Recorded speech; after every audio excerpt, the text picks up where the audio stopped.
విఘ్నేశ్వరుణ్ణి పొద్దున్నే ఒక్కసారి చూసి నమస్కారం చేస్తే చాలు.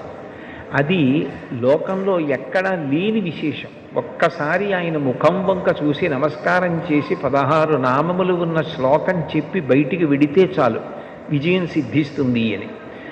రెండవది ఆయన యొక్క అపారమైన కరుణ. ఇంకా అంతా ఇంత కరుణ కాదు విఘ్నేశ్వరుడిది. ఆయన క్షమించినంత తొందరగా ఎవ్వరూ క్షమించరు.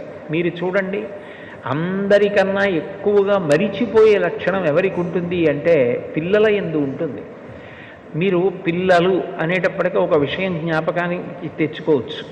పెద్దవాళ్ళు ఏదైనా తింటున్నారనుకోండి, ఎవరో పెద్దలు వచ్చారు ఇంటికి, ఇంట్లో భోజనమో ఫలహారమో చేస్తున్న పెద్ద ఆయన ఆ పళ్ళెం పట్టుకునో లేకపోతే చేతిలో ఏ ఉండ్రాయో కుడుమో పట్టుకుని తింటూ వీధిలోకి వెళ్ళి స్వాగతం పలకడం, ఆ పళ్ళెం లోపల పెట్టి తాను పెడతాడు.